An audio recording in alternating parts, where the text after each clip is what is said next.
আমার সামনে যে গাছগুলো দেখছেন না, এই গাছ হচ্ছে তিল গাছ। এই তিল গাছ থেকে তিল হয়, সেই তিল থেকে তেল হয়। এই তিল সমস্ত খাবারে দিয়ে রান্না করলে অত্যন্ত সুস্বাদু হয়। এই তিল থেকে যে তেল হয়, এই তেলটা মাথায় দিলে আপনার সমস্ত মাথাটা সবসময় ঠান্ডা থাকবে। এই তিলের গাছের আছে অনেক গুণ।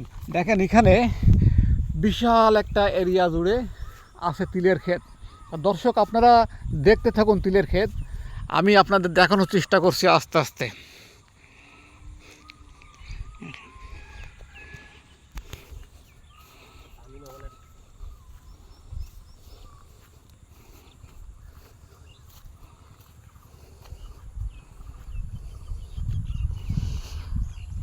আপনারা ভিডিওটি না টেনে দেখতে থাকেন।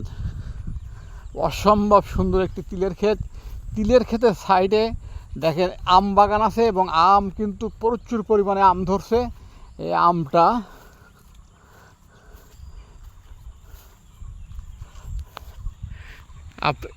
দেখেন, আম গাছে কত আম ধরছে এবং তিলের ক্ষেতটা আপনারা দেখতে থাকেন।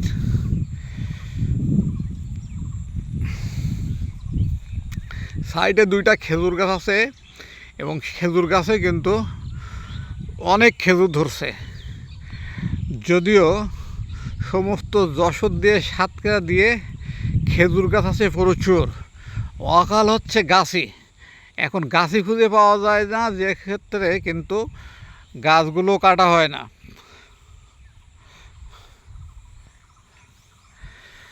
পুরা জমিটা সবুজে এবং সাদা ফুলে ভরপুর। সবুজে এবং সাদা ফুলে ভরপুর মিলেই কিন্তু এটা তিলের ক্ষেত এবং এখানে কিন্তু পর্যাপ্ত পরিমাণে তিলও আছে। এখানে পর্যাপ্ত পরিমাণে তিলও আছে। দর্শক, আমি সবসময় এরকম কৃষি জিনিসগুলো দিতে থাকি। আপনারা আমার ভিডিওগুলো দেখতে থাকবেন, এটা না টেনে। আশা করি আপনাদের ভালো লাগবে।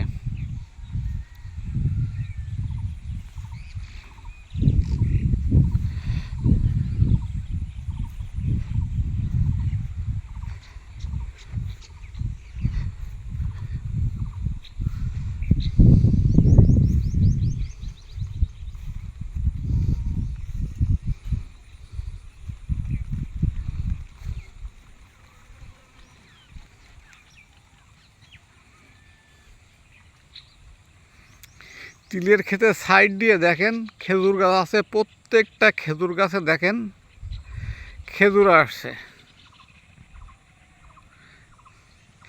আপনাদের যদি এরকম তিলের ক্ষেত থাকে কিংবা অন্য অন্য ফসলের ক্ষেত থাকে, পাশ দিয়ে এরকম খেজুর গাছ লাগাতে পারেন। পর্যাপ্ত পরিমাণে খেজুর আসছে।